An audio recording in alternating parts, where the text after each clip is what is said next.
sappers had cut off access to the forge from their halls. The Verbeeg managed to break in through the exterior gate. What they didn't count on were the Durgar who had their own designs on Anaragan's forge. The Durgar had hidden the runestone keys to lock the forge gate. We would have to recover those keys before we could enter the forge and deal with the Verbeeg inside. Yeah, it tracks. So I should play it on level 5.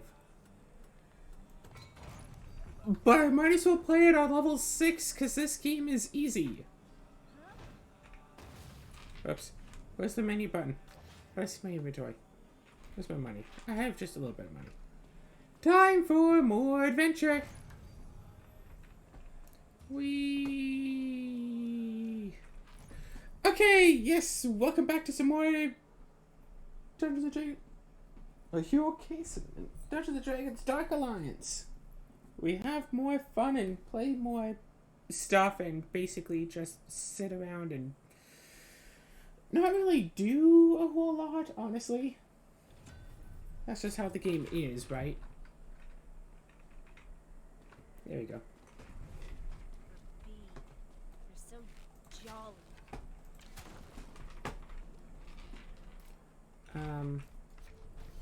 Options, gameplay, camera. Raw sensitivity.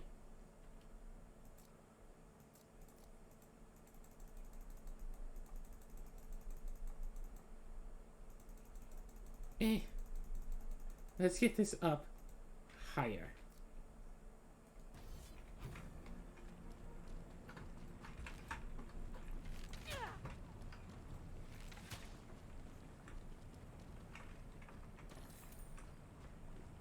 I mean, that was some easy money right there, right?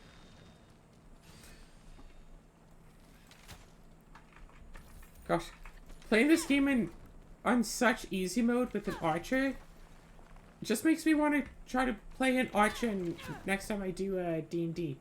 Or, I don't know. It's been a while, it's been a long time, okay? Since I've played D&D, like, not as a DM. And of course, much longer since last time I played it, as like a regular, like, humanoid character. I don't even remember what my last, like, regular character was.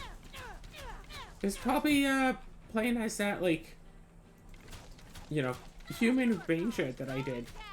Oh, no, that short little bout was, like, a bird person. With a game that didn't really last all that long. Due to issues with the party and also, DM somewhat, kinda.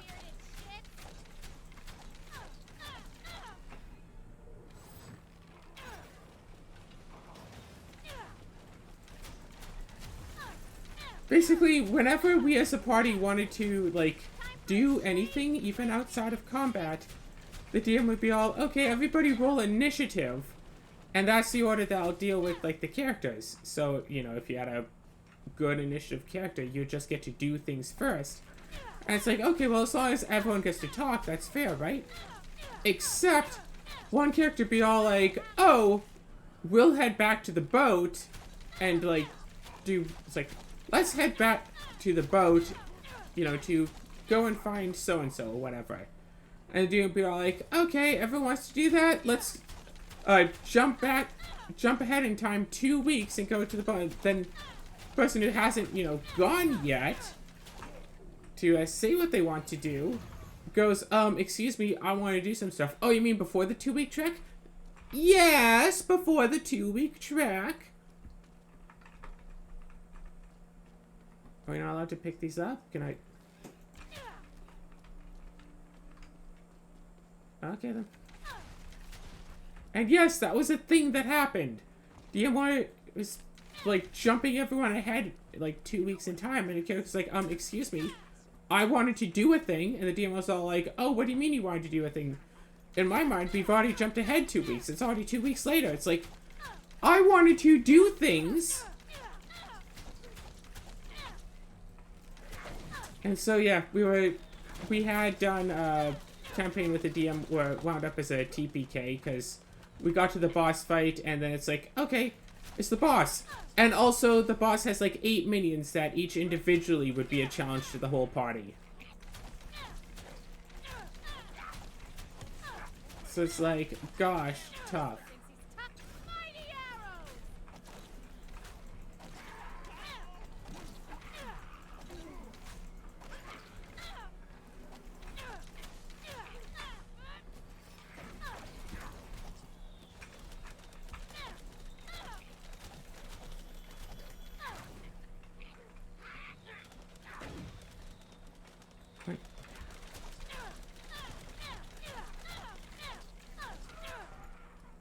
Oh, hey, some rock broke off. Oh, what do you know? Hey, thanks, fellas. You helped me steal from you. How's that make you feel?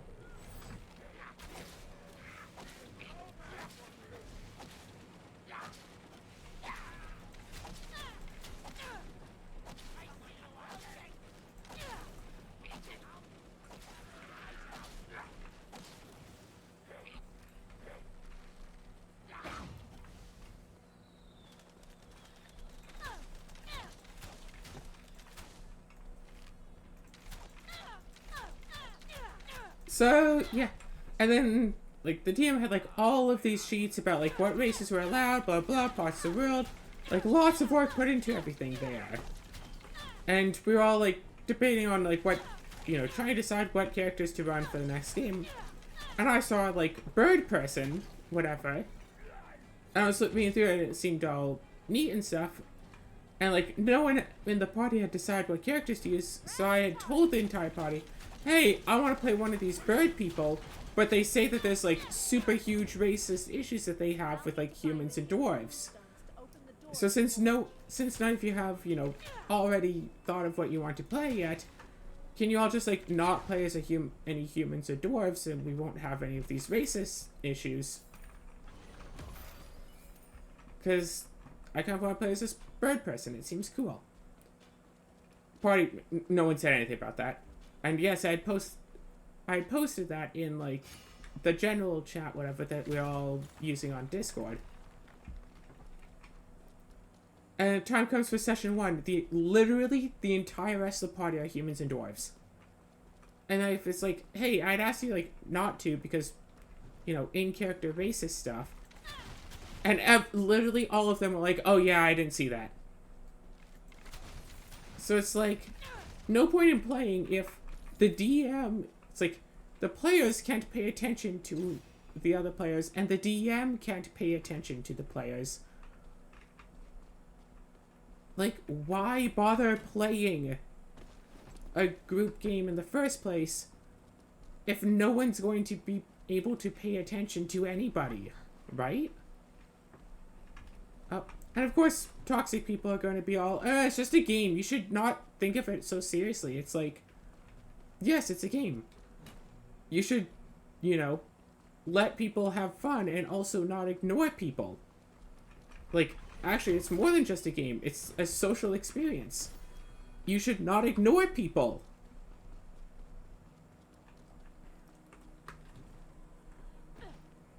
So it's like, I was trying to play the character as, like, to the points that, like, DM had written about the character's race that I was playing at. It's like, hey, I want to play one of these characters. I'm going to try to play it according to how it's been written. Because that felt, you know, fair. Like, that's what I do. That's what the DM had written for it, so that's what I was doing. And it's like, oh, hey, like, this race of creatures, like, they hate people who take slaves. Like, they would never involve themselves with anyone who takes slaves. Hate it, hate it, hate it. Like, if they find that someone has tried to take a slave, they will fight that person. Like, even if it's to the detriment of themselves. Like, they are very, very anti-slave. Which, if you haven't played D&D, you wouldn't think that's a thing that tends to come up all the time. Specifically in the terms of party members deciding, hey, we saved, like, 20 or so people here. We're going to take all of them as slaves.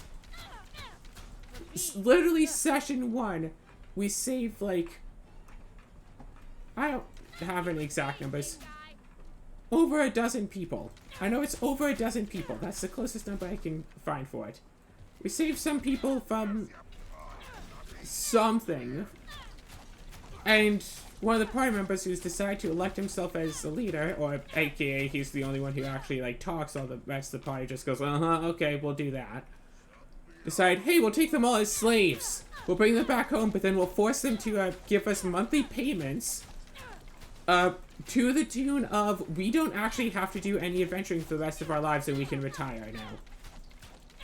We'll force these commoners to give us, like, 1 gold piece each every month for the rest of their lives.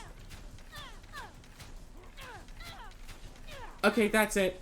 We can retire now. We don't have to adventure anymore. Like, if we can... So you don't, like, have to adventure anymore. Even split between, like, what? 5 of us, so say the 6 of us, if there were. 2 gold pieces each per month.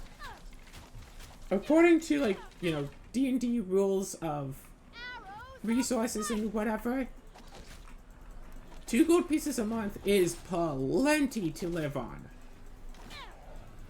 Well, at least, like, you know, for commoner status.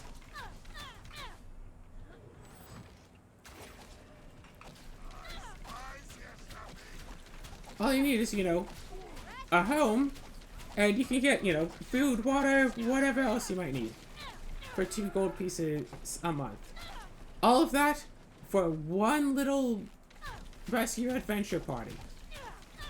And literally half the session was him, like, trying to, like, finagle this, like, bit of gold out of these commoners.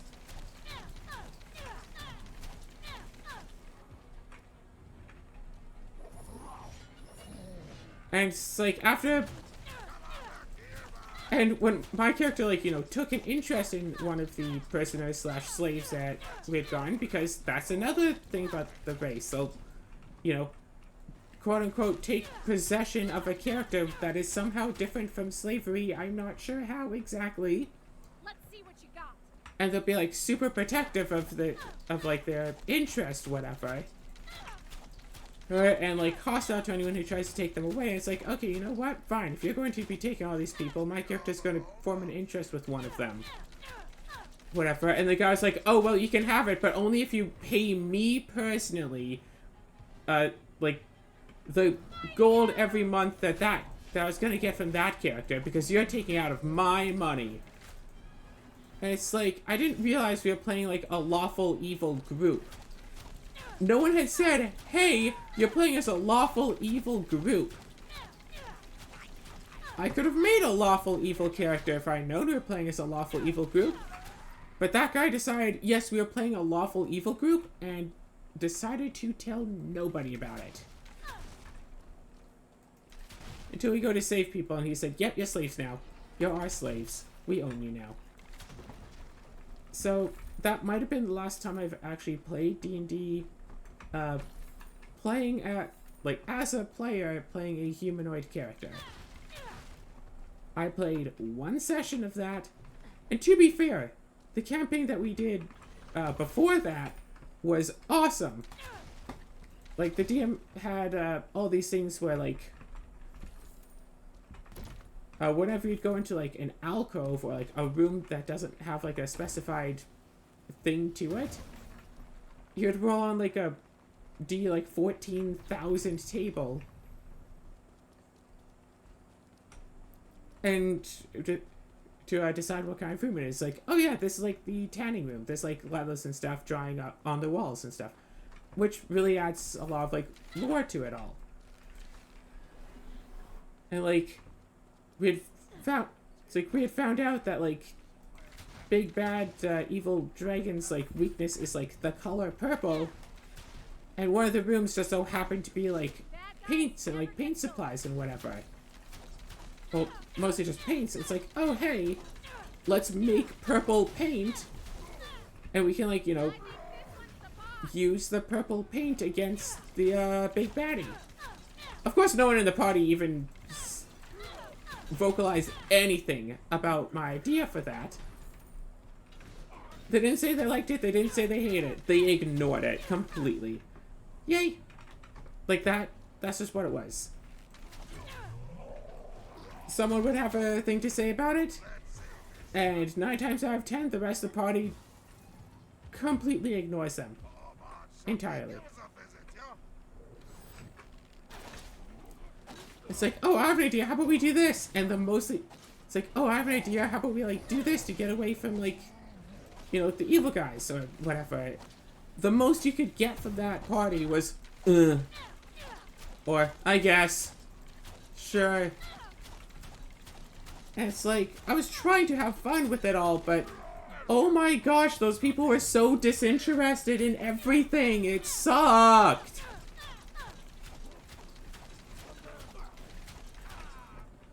I remember I once spent like a couple of days designing a character, just, you know, having fun with it. I wanted to make like a multi-armed character to have like 6 arms and like 6 like knives and, you know, 6 weapon fighting, whatever. I made the character, show it to the DM, and the DM was all like, oh yeah, by the way, the game's been cancelled. Yeah, the game was cancelled like 2 days ago. I just didn't bother saying anything until now. No, it was either the DM told me after I made the character, oh, by the way, the game's been cancelled, or we got to the point of playing the game on the first session and, like, no one showed up, not even the DM. It's like, terrible players have really ruined my interest in playing the game. I like the game. It's fun, especially like 3.5 edition where you can do all sorts of fun stuff. Using one semi-unofficial book, I was able to create a build for a character who can have a critical chance range of 2 through 20.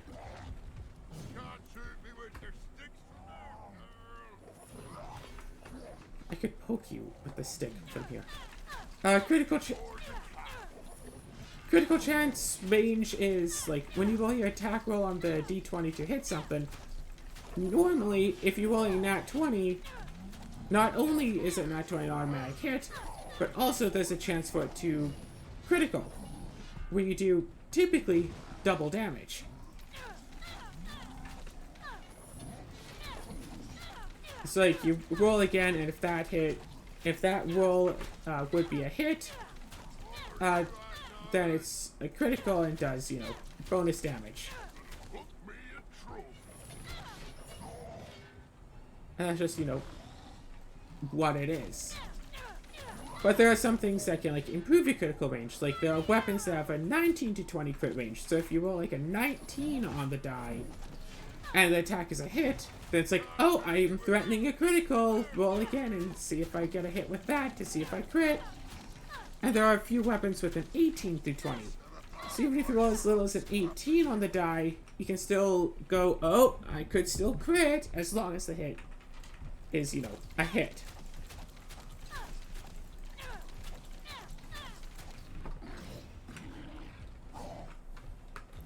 And most things that deal with increased crit ranges don't stack with each other.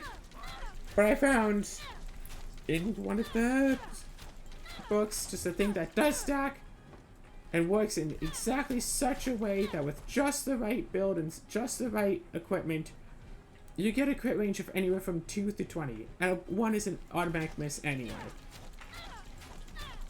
So all you need is that on a character with a super massive 2 hit, and you can, you know,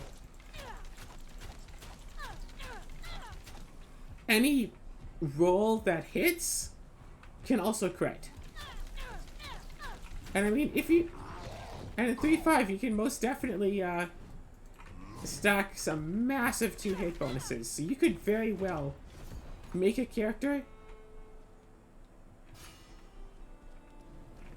who can crit, what, about 95% of the, well, they'd hit 95% of the time, and I think crit would be 92.5% of the time, or something like that.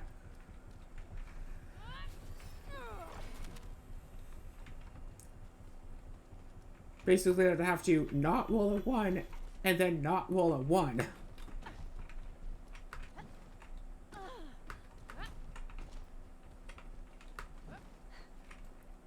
And that'd be about it. If you take like the lucky feat, you can make it even more likely, but basically, yeah. Basically, every single roll, every single attack would crit.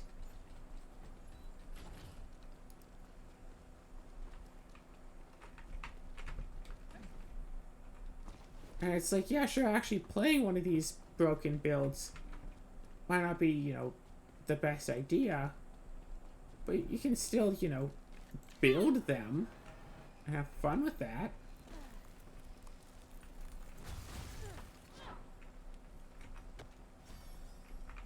Hey, extra toms.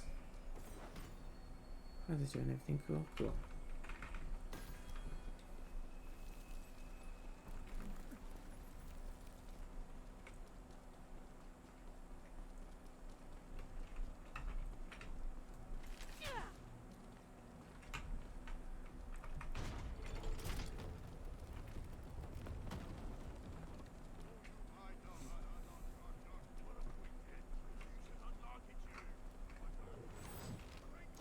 Whoops.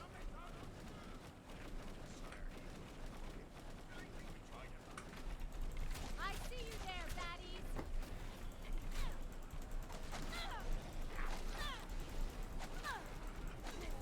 You're a nasty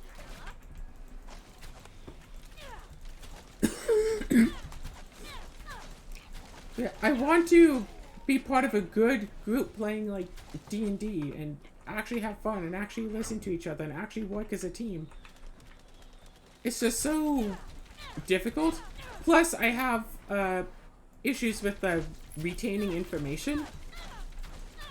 So that's, you know, why I was basically a D/F student in school, was because, like, if I'm playing a game, DM is talking, setting up a scene, I'm not retaining, like, any of it. And it's like, and then people say, oh, well, just take notes and write down, like, the game as it happens and all of that, and then you'll be able to, like, follow along if you write down everything as it happens. So, cool. Back to one of the things I hated most about going to school, but now I'm doing it as part of a game. Shooting bad guys never gets old.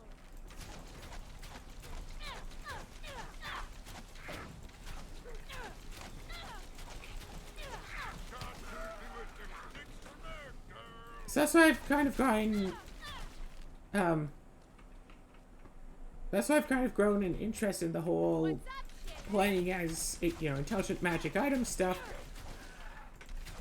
If I play as like a character shield, I can still be part of the game no matter what, but I can also show like a disinterest in it. Like, I'm not the one who has to go and like talk to the people or anything.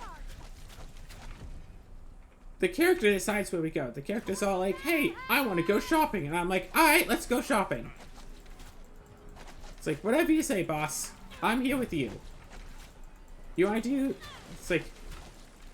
You want to go, running up to the enemies to fight them? Alright, I'm here with you. You want to stand back and switch to your bow? Well, fine. Let's let you, you know, make the decision of what you want to do. I got all kinds of trouble.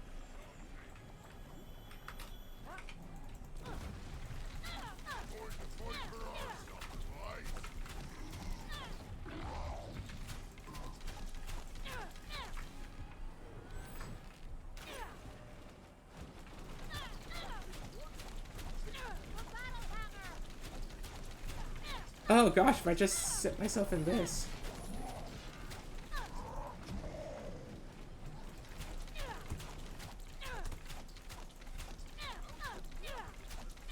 You and me, big guy.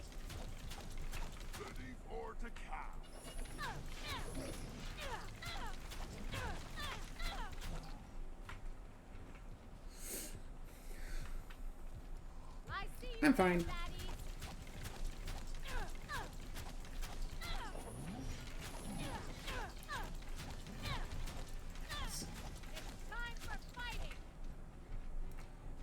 So yeah, like I've tried to get back into Shadowrun. I'm like part of a Discord server that does like Shadowrun like community whatever stuff, but it's like when I'm trying to get into games, it might be like, I don't know, 2 postings for games a day on average. Most of the, so like, you know, half the games that happen like while I'm asleep. It's like 1 a.m. my time, like no way I can take part in those games. So maybe 1 game a day, 1, sometimes 2 games a day that I could actually participate in.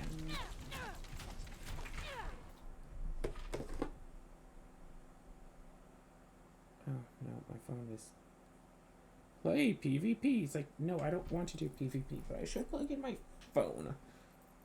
So, yeah, there's like maybe 1 or 2 games a day that I could actually take part in because they aren't happening while I'm asleep.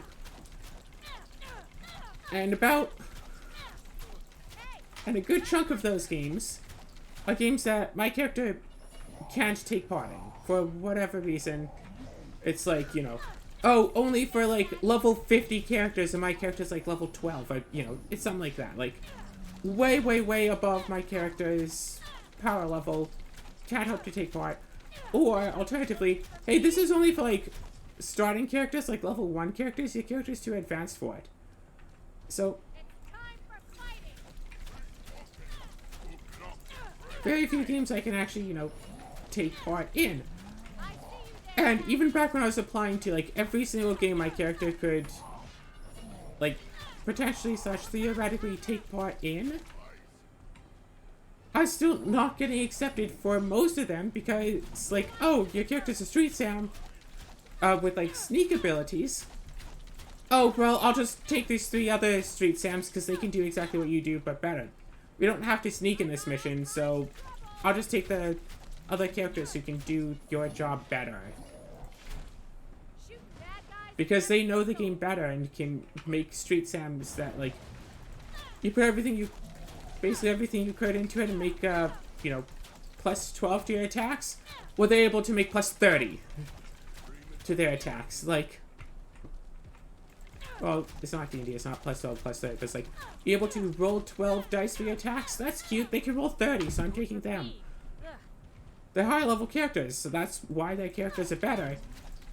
And since the DM takes the higher level characters, the lower level characters don't get played and thus don't get experience and stay low level, as the higher level characters get, you know, get into games and keep playing and keep getting higher and higher level. That's just kind of what it is.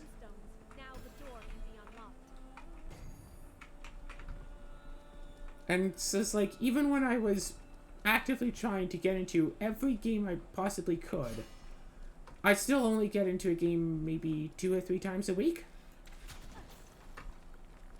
And it's not like D&D where it's like, okay, the sessions leave one after the other. No, each game in Shadowrun is like its own individual thing.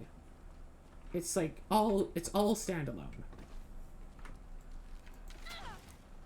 Standalone with some loose threads to like tie them together in that, yep, it's still like,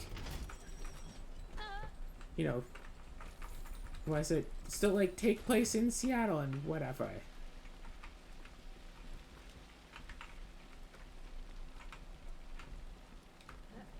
No blanket, so okay, can still do that.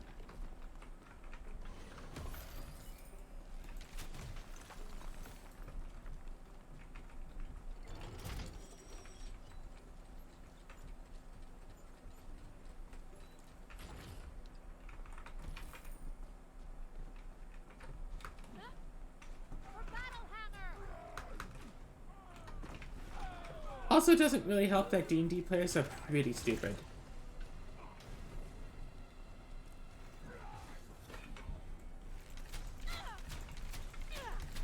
Like, I've had my fair share of time, you know, DMing. Okay, well, that's a, whatever, different thing. But yeah, it's like, each individual mission is different, and playing through, like I said, my character is Street Sam, which means, like, a fighter type sort. Good at the fight, but also sneaks. So basically my character's a rogue. Can sneak in, can steal stuff, can take out targets, and in an all-out brawl can also, you know, do some damage. Whatever. Not the best at the best of doing downright brawl stuff, but even in, like, higher level games can still, you know, put up a good fight. And so, Mission would be like, okay, go into this corporate building, steal this supply. Like, that's the mission. Go into this corporate building, steal these supplies. So the first 3 hours of our 4-hour game, because we're scheduled for, like, a certain amount of time, so the first 3 hours of a 4-hour game is people figuring out, okay, how do we get into the building? When do we get into the building? Where can we find these supplies? It's, you know, gathering intel for the first, like, 3 hours. My character doesn't do that. My character's in a phase to talk to people. My character doesn't have, apparently, access to the internet. You have to be a special type of character to access the internet, to look things up online. My character doesn't have the magic skill to look people up in the Aethernet, or whatever that is. So, I just kind of sit around for 3 hours. I try to give suggestions, and the other character's like, no, we're asking the DM questions for 3 hours about when we can break into this place. And eventually it's like, okay, we figured it out, we're going to break in. It's like, okay, so the files are being kept, like, on the 5th floor on the computers, so we'll need someone to be in there to, like, you know, plug this whatever hacking tool in, that we can steal the supplies, so you have to take the hacking tool so they don't use it to trace back to us, and leave. And I was just like, okay, cool, can I get in through the 5th floor window? Yes, I have to climb through it? Cool. Character climbs in, unlocks the window from the outside, sneaks right in, no cams, nothing. Gets the stuff, puts it in, lets the person hack in. That takes another 20 minutes for them to hack, by the way. Alright, still nothing going on. Take the tool, leave, reclose the window, and try to even relock it on the way back out. No one spotted me, done. But it's like multiple hours to find out the information for the run. And that stuff is boring. It's just asking the DM, it's just asking, the GM, it's just asking the GM questions over and over again until you happen to ask just the right question that the GM wanted to be asked. And then it's like, oh, thank you for asking the right question. Yes, I will tell you some information now.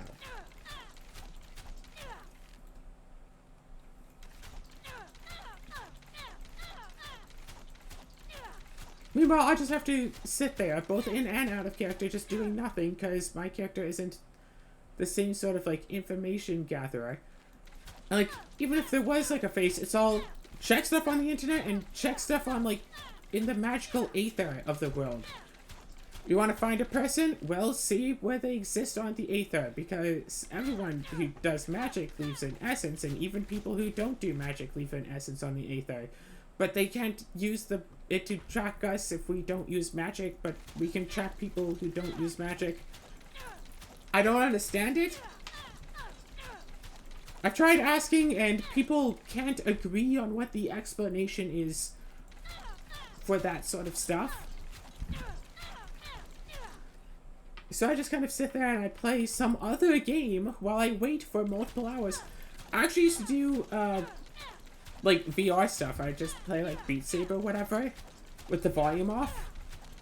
Or, not Beat Saber specifically, but Fitboxing, which is basically Beat Saber, but you punch the notes. It's also fun. But I just sit there doing Fitboxing, whatever, for 3 hours, and it's like, okay, we're at the time when we can break into the place. Like, cool. Question, done. So yeah, everyone figures out how they want to try to do this stuff. Cool. Now it's time for my character to break in, do the, like, work of the session. Go. And maybe sometimes there'll be a fight, and it's like, oh shoot, looks like there's a fight. Cool, time to take my kamikaze, 'Cause that's the name of a Shadowrun drug, Kamikaze. But yeah, that has been... Like, every single Shadowrun that I've been in has been that. Has been multiple hours of people asking the GM questions and trying to, you know, track down where it is we're supposed to get. Because, of course, the person that we got these runs from, of course, they don't know any of this information. So we have to look it all up ourselves because we can, they can't. And it's like, okay, we looked up all of the information. We know exactly what we're doing. Cool. Of course, they didn't ask the kinds of questions that I need answering. Can I, you know, lockpick my way into this window? Some of them have locks that I can't lockpick with any tools. Some of them I just need a different type of tool. It's like, okay, cool, get the whatever tool I need for that type of lock. Or borrow one from another party member or whatever. Get all of that done. Break into the place.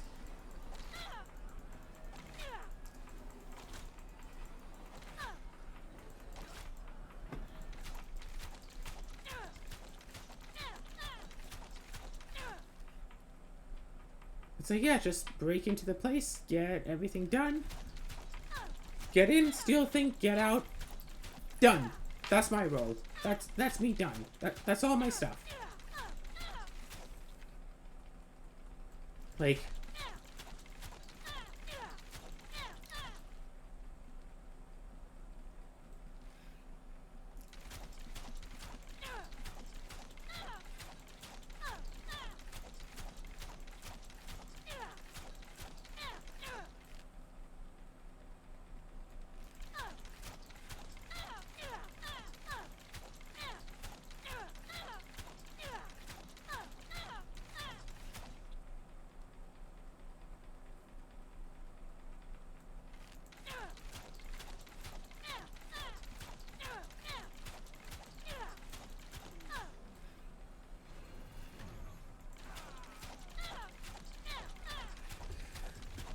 So yeah, Shadowrun can be fun, but for the most part, from my own experiences, it's... Okay, sit here quietly for 3 hours. Because if you try to talk, you don't get any... People just tell you to be quiet. Well, everyone tries to formulate a plan in the most complicated way possible.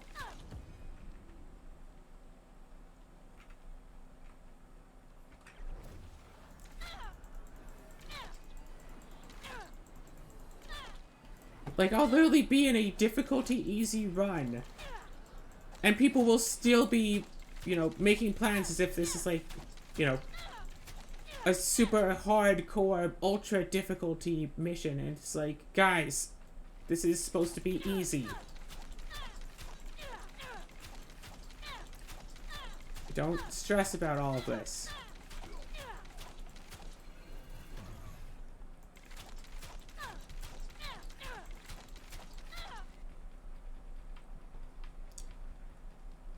So, yeah.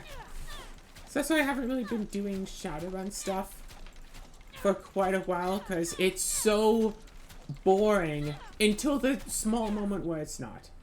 And it's like, hey, cool, my character can do a thing. It's like, oh, cool, my character can do her thing.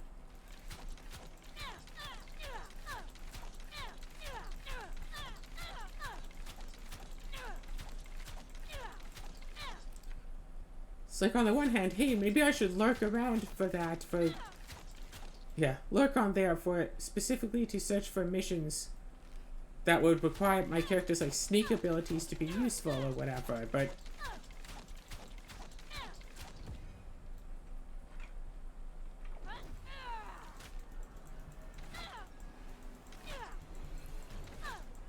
But if there is a mission that's just sneaking, there's going to be, like, 2 or 3 other characters, also, 2 or 3 other people also applying with characters who can sneak like 1,000 times better than my character. Because that's the thing, if you focus the entire character into doing one thing, and you're better at the rules, and you've played the character more, so has more experience, thus more points to put into things, you're just gonna be better than someone who, like, doesn't know the rules quite as well.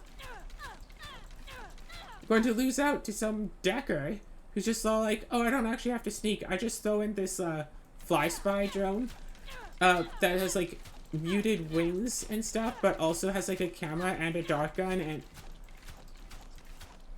and also like a bag of holding. So if it picks up physical stuff, it can just stuff it in there and bring it back to us.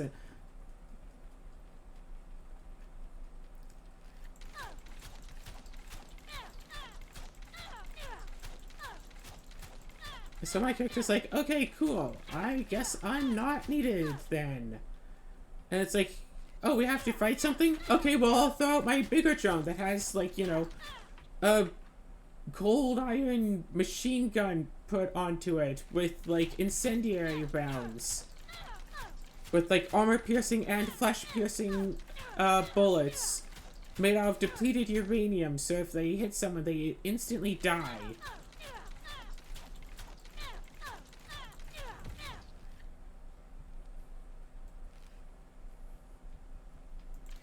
Oh, but also since it's a drone, it flies and can thus go, you know, way far away from the combat. So, far enough away that, like, nothing can ever actually hit them while they, you know, take down the entire battle by itself. And that's just how it is. That's just what it is. And it's like, cool, why do I play characters? Just have one of these Decker folks with all the technology. Throw a mage in who can track people on the Aether as well. That's all you need for the game. You don't need anything else. Just use magic and or technology and you can solve, apparently, every last problem.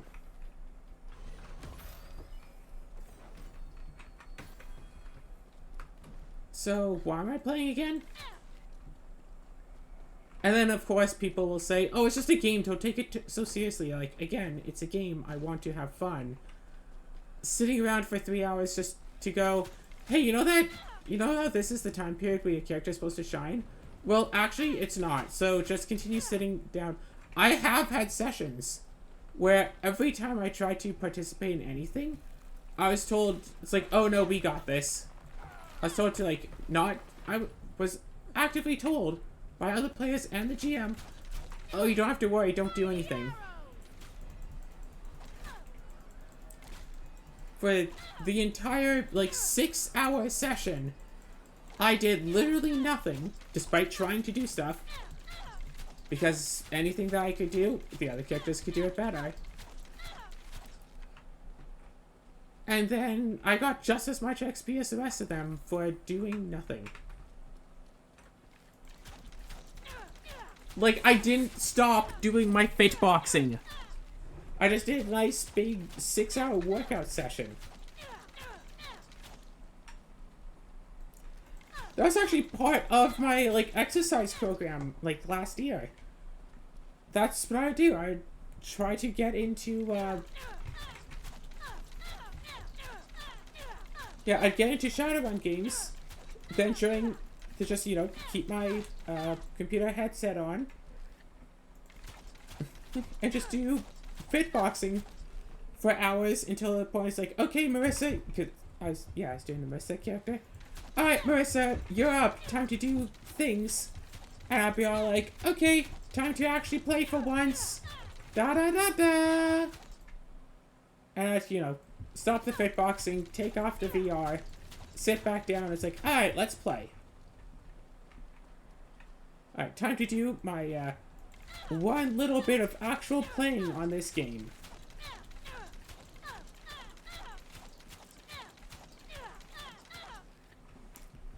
Oh gosh. Playing games, especially games as complicated as Shadowrun or Dungeons & Dragons, leads to so many stupid arguments. For example, Cure Light Wounds, according to rules as written and specifically specified by, like, everything and everything else, like, strictly speaking, rules as written and rules as implied, Cure Light Wounds does positive energy damage.